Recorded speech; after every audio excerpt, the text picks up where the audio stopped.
Chapter 77 to 80. The charming maid cannot get over the wrong done her, and dies in the flower of her youth. The unhappy scion of princes dedicates a funeral hymn to the dead maid. Pao-yü had been prepared for the ordeal of a house search, but that Ch'ing Wen, the dearest and most lovable of his waiting maids, should be taken from him, this had hit him like a thunderbolt. After his mother had gone away in bad humor, he threw himself on his bed and gave himself up to his bewildered grief. Just be patient for a few days until the Tai's anger has cooled down, then go to the old Tai and beg her to take Ch'ing Wen back into the house. And then everything will be all right again, said she, trying to comfort him. If I only knew what her great crime was, cried Pao. You, passionately. She's too pretty. That's her only crime, replied Shiyu, shrugging her shoulders. The Tai considers so much charm a danger to the peace of the house. Only ugly, stupid creatures like me are pleasing in her eyes. That is quite ridiculous. There are lots of examples to the contrary in history. But there's something else bothering me. How did my mother know word for word certain intimate little things and jesting words that I'd exchanged with Ch'ing Wen? Do you think there has been some spying going on here? No need for that, since you yourself are usually heedless in what you say when you're among people and get warmed up. I have worked again and again with words and looks. But it's no use. After all, I have often exchanged familiarities with you, and Jen, and she wanted to. Why was it Ch'ing Wen who was pounced upon? You made no reply. I'm so terribly sorry for her, continued Pao. You? So bobbing. She's been used to such tender treatment. Here and now this graceful, delicate orchid, barely opened into bloom, is roughly thrown into the hog's furnace. And to make matters worse, she is sick and an orphan. The only relative she has to fall back upon is an elderly married cousin, an evil, drunken creature. She won't survive a month in the house of that greasy reptile. I thought to myself that it was an evil omen when I saw this spring how the blooms of our golden begonia had suddenly died in some quite inexplicable way all over one half of the tree. Now it is clear to me that this bad omen referred to our poor Ch'ing Wen. She clapped her hands together in astonishment. How on earth can an enlightened, educated person like you pay heed to such old wives' superstitions as that? She cried, much amused. People like you certainly cannot understand it, he said reprovingly. It is not only mankind that has a soul. All nature is animate too, and at times nature proclaims her unity with man by strange and wondrous manifestations. To name a few examples, there's the juniper tree in front of the temple of Confucius in Khufu. There are the cypresses in front of the temple of Confucius in front of the tomb of Zhu Liang, the wise counselor of the time of the Three Kingdoms. The pines by the grave of Yefei, the great marshal of the Song dynasty. These age-old, indestructible, sacred trees have died down temporarily again in the course of the centuries in times of political corruption, only to burst forth in fresh verdure in times of prosperity and order. And it is probably exactly the same with our begonia. Half unbelieving, half afraid, Shiyu replied. Those were great men, great figures in history, and your theory may very well apply to them. But what is Ch'ing Wen? A little, unimportant creature. The omen which you believe our golden begonia has shown might just as well, in fact, with greater right, apply to merely points to my early death. Horrified, pale. You put his hand over her mouth. Oh, be quiet. Don't mention a thing like that to me now. Let's drop the subject. There is something else that I want to talk to you about. I am very anxious to send our poor Ch'ing Wen secretly the things she had to leave behind here. I also want to send her some of the money we have put aside so that she will be able to pay for a doctor and for some care. Will you undertake the sisterly service of love? You must have a very poor opinion of me if you think that I had to be asked by you to do that. I had already thought of it myself and have put all her things away ready in a safe place. But I wanted to wait until evening. Now in the daytime there are too many prying eyes in the way. I will send old Sung, and she shall also take with her the 1,000-piece rope of money that I have saved. For me, a little sacrifice like that is a matter of course, for I've always been a kind, unselfish soul, or haven't I? remarked she a trifle bitterly. Of course you are, kind soul, said Pao. Yu smiling and gently stroking her cheeks, and he tried to drive the coldness from her heart with a few warm words. So in the evening, the serving woman's son was sent off with the belongings and the money. Before that, Pao Yu himself set out to pay Ch'ing Wen a secret visit. None of his servants was allowed to accompany him, and no one was permitted to leave the begonia courtyard that evening. Pao reached the back gate of the park. He prevailed upon the portress on guard there to show him the way to Ch'ing Wen's home after much ado. The portress, who was afraid of losing her job and at first did not want to help him, gave in the end when he promised her money. When her parents had died, Ch'ing Wen had been bought as a small child by the house steward, Lei Ti. Leida's wife had later given her as a present to the princess ancestress who had taken a fancy to the pretty little 10-year-old. Her cousin, little Kuei, had been married off by Leida to a sly little coquette who deceived her blockhead husband in every conceivable way. The servants of her master Liao Tia were always after her like flies after a stink. From the time Ch'ing Wen had been serving Pao-yü, this girl had been always pestering her to put in a word for her with Hai Sai Feng. She wanted a post as serving woman in the Yangguo Palace. At last, she and her husband were allowed to live near the back gate of the park and were employed by Axi Feng personally for all sorts of profitable errands and orders. They did not make much of a fuss over poor stick Ch'ing Wen. She was put out of the way in a back room and left to herself for the greater part of the day. Having reached his destination, Pao-yü left the old woman at the house door to watch out and went alone into Ch'ing Wen's room. He found her lying half asleep on a wretched bed of rush matting. Luckily, she had at least got a few cushions and a blanket from her former possessions to cover her. Pao-yü plucked her sleeve and called her softly by name. Half frightened, half pleased, she blinked at him with eyes that had grown dull. Oh, it's you! I thought I would never see you again, she gasped convulsively, drawing his hand up to her. When she had got over a fit of coughing, she continued, By Buddha, you have come just at the right time. For hours I have been gasping for a drink of tea, but there was no one near. Do please pour me out half a bowl. Where's the tea kettle? He asked, wiping his eyes. It's there on the edge of the stove. So this filthy, rusty pot with the coal black spout was the teapot. He picked up a dirty bowl, the only one he could find on the table. It had a nasty smell of rancid mutton fat. Shaking his head and with tears in his eyes, he washed it and then dried it with one of his silk handkerchiefs. Then he filled it half full from the black iron pot. So this cloudy, dark red brew was supposed to be tea? He tasted the bitter mud and was overcome with nausea. It cut him to the heart to see how the sick girl greedily gulped down the contents of the bowl in one swallow, as if it were the sweetest dew from heaven. Have you anything else to say to me?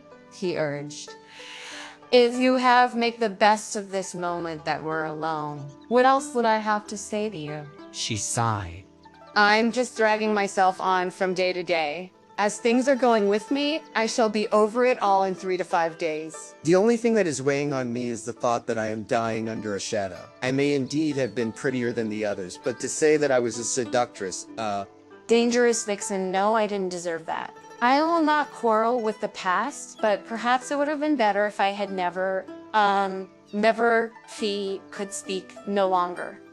Regret failed her, and she could speak no longer. Pao-yü perceived with a shock how cold her hands were. He felt as if his heart had been pierced with 1,000 arrows.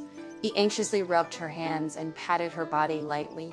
How emaciated she had grown! It shook him to see how 4 silver bracelets rattled loosely around her skinny wrists. Take them off and wear them again when you're well once more and have filled out a bit, He begged her in an agitated voice. Ch'ing Wen suddenly raised her clenched left hand to her lips and with a great effort bit off 2 of her fingernails. She laid them in Pao-yü's hand. He hid them in his belt pocket.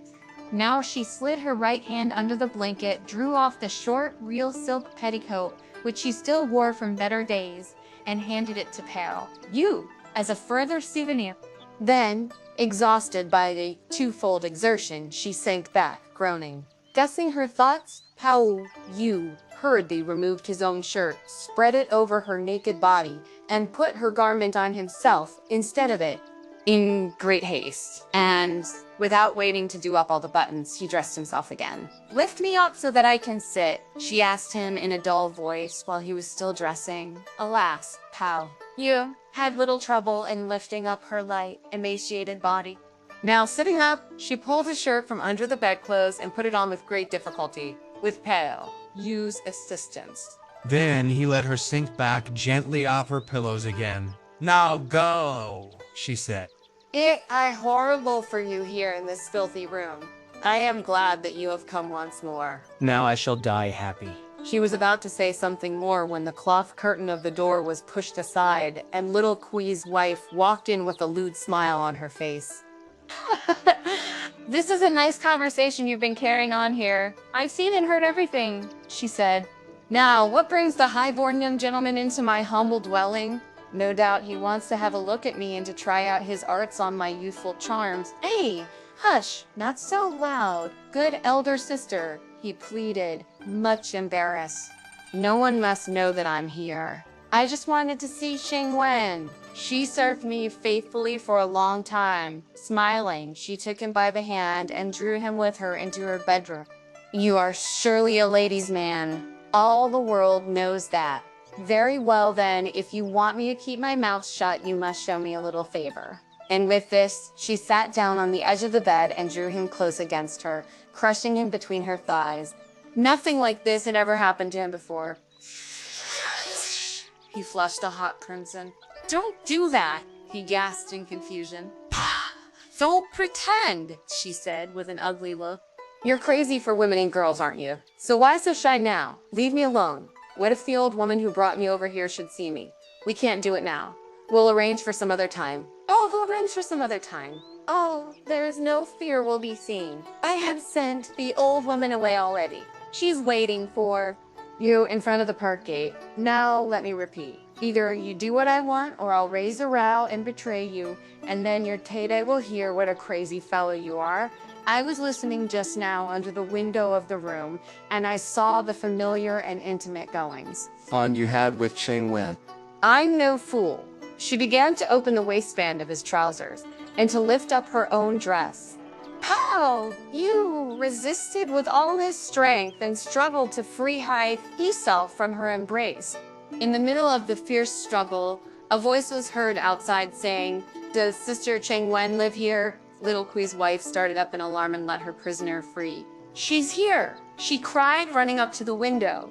Out in the yard stood the servant Liu with her little daughter. She had been sent by the serving woman Sung to bring Ch'ing Wen the belongings she had left behind, and she used rope of 1,000 coins. While she was stating her errand and being shown into Ch'ing Wen's room by the woman, through the window of the next room, she caught a glimpse of a male form. As she was well aware of the character of Kui's wife, she assumed she had one of her lovers in there, and thought no more of the matter. But her keen-eyed little girl had already recognized the shadowy form as Pao-yü. "No! What is she? You looking for the little master just now?" "He's in there," she whispered to her mother as they went away. The woman Liu stopped and looked inquiringly at the wife of little Kui. "Of course he's not. What would the little master want with me?" She lied. She was burning to resume and carry to victory the interrupted contest with Pao-yü frustrated her intention. Two things drove him out of his hiding place. On the fear, on the one hand, that he would get back late and find the park gates closed, and on the other, the dread of a renewed attack by the lusting woman. "I gotta leave. Wait a minute, and I will be with you," he cried, suddenly emerging from under the door curtain after Liu had already turned to go. "Oh, so there's our little master. What brings you here?" asked the Liu woman, utterly astonished. "Pao, you wasted no time in long explanations, but slipped past her out the door. Mother Liu and her daughter raced along after him, while little Hui's wife was left standing at the door with a long face, bewailing her beautiful vanished dream. Out of breath and with fast-beating heart, Pao-yü arrived back at the park in the nick of time before the gates were shut and reached the begonia courtyard without being seen by the evening patrols of park watchwomen. He had come from Antua. He told Shi-yu and went straight to bed. "Are you gonna bed so early?" asked Shi-yu. "That's my own business," he retorted brusquely. Mindful of her dignity and of her responsibility to the ancestress and to Madame Churg, she had become somewhat more reserved in her demeanor towards Pao-yü for the past few years, and she had also become somewhat estranged from him. The place in his heart, which she had occupied previously, she had lost in the course of time to her junior, Ch'ing Wen. Ch'ing Wen it was, too, who had the privilege of sleeping in his bedroom, for Pao-yü was afraid of being alone at night and had to have someone near him with whom he could exchange a few words now and then when he could not sleep. Since Ch'ing Wen had gone, she had resumed this nocturnal position of trust once more. That night, she heard him tossing about restlessly in his bed for a long time and heaving sighs, short and long, before he fell asleep. Then, towards midnight, when she herself was just nodding off, she heard him calling loudly for Ch'ing Wen. "What's wrong?" she asked. He asked for tea. "Ah, it's you, Shi-yu," he said, embarrassed with an apologetic smile, when she brought him the tea. I called for the other girl through absent-mindedness and habit. When she was new here, you used to go on calling for me in your sleep. "That's how times change," remarked Shi-yu with an air of resignation. He went to sleep again, only after 2 hours of tossing and turning. It was getting towards 5 in the morning when Ch'ing Wen appeared to him in a dream. "I have come to bid you good. Bye," she said. "Farewell," and disappeared once more. He leaped out of bed, terrified, and woke Shi-yu. "Ch'ing Wen had just died?" he told her dully. She did not believe him and tried to talk him out of his hallucination, but he held firmly to his belief and could hardly wait for the morning to send for news of Ch'ing Wen. And he had to hold his soul in patience until the afternoon before he got definite news. For he, his half-brother Chia Huan, and his nephew Chia Huan, and his nephew Chai Alan had to spend the whole day in the company of the stern father and various worthy seniors. There was an inspection of chrysanthemums, and on this occasion, the juniors were required once more to show their literary ability. The test passed off to the satisfaction of Mr.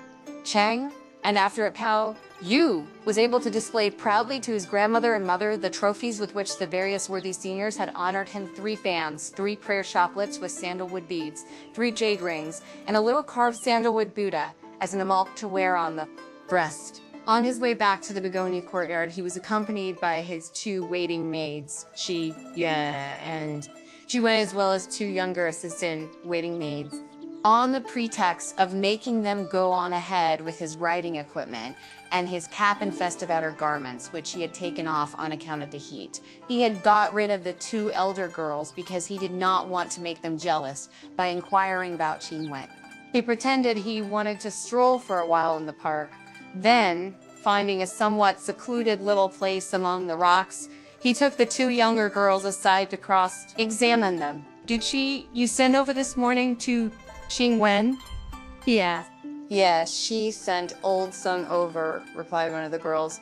"What news did she bring back?" Ch'ing Wen kept crying out the whole night. Then towards morning, she shut her eyes and lost consciousness. Whom was she calling for? For her mother? For anyone else? "I don't know. Oh, you silly thing. I suppose you didn't listen attentively." "That's great." She only half listened, the other chimed in eagerly. She was rather more intelligent than the other and guessed the reason for his urgent questioning. "I know a lot more, and I know it firsthand, too." "How was that?" "I went over to her secretly at noon today. She was always so good to us younger ones, and I was sorry that she was treated so unjustly. I wanted to see her once more, for friendship's sake. I would have willingly taken the beating. I'd have got if I'd been discovered. When I went in, she opened her eyes and caught hold of my hand and asked at once for you, young master." "Where were you?" was her first question. I said you'd gone with your father to the display of chrysanthemums. At this she sighed and said, "That's a pity. Then I shall never see him again." I said to her she should be patient for a bit, as you'd surely come to see her again. She shook her head and smiled and replied that today, at exactly 2 quarters after the first half of the double hour of the sheep, she would have to take up the vacant position of the lower spirit at the command of the Nephrite Emperor, but that you would come home a bit later than that, and therefore she could not see you again. She said she was not to be one of the damned whose souls the Prince of Hell, Wen Wang, sends his little devils to fetch, and who try to buy an hour's reprieve of their wretched existence by bribing the mercenary messengers of hell with sacrifices of food and paper money. No, she would be solemnly carried before the throne of the Emperor of Heaven by good spirits, and she did not wish to be late on any account in getting there. I did not believe her, but when she drew her last breath, a little while afterwards, I found her words confirmed by the clock in the next room. The hand pointed exactly to 2 quarters after the first half of the double hour of the sheep, just the time that she had foretold. Oh, you nodded earnest assent. If you were acquainted with our literature, you would know that there really is such a thing. Every single flower has its spirit, and over the spirits of each kind of flower there is set, again, a higher spirit. Only I would very much like to know to which species of flowers she is attached, and whether as an ordinary spirit or as a higher spirit. The girl to whom his question was addressed was not long at a loss for an answer. It occurred to her that now in the 8th month, the water lilies were just in bloom. I asked her about that too. she fibbed boldly and bravely. I told her that we would like to know so that we could give our special loving care to her species of flowers in future. Then she told me that she had been appointed upper guardian spirit of our water lies in the park. But I would not like to betray that to anyone but you, young master. Pao-yü let his gaze wander across to the water lilies in the nearby pond, and his sorrowful face brightened. She has been given a worthy and a beautiful office.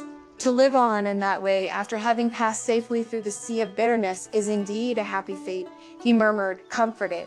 Feeling the urge to pay the dead girl the honor due to her on her bier, he set out unaccompanied to go to the house of mourning by the usual secret way through the back gate of the park. He found the house empty and locked. Little Kui's wife, hoping for a small subscription towards the burial, had gone off to the Yangquil Palace immediately after Ch'ing Wen's death and brought word of it to Madame Chang.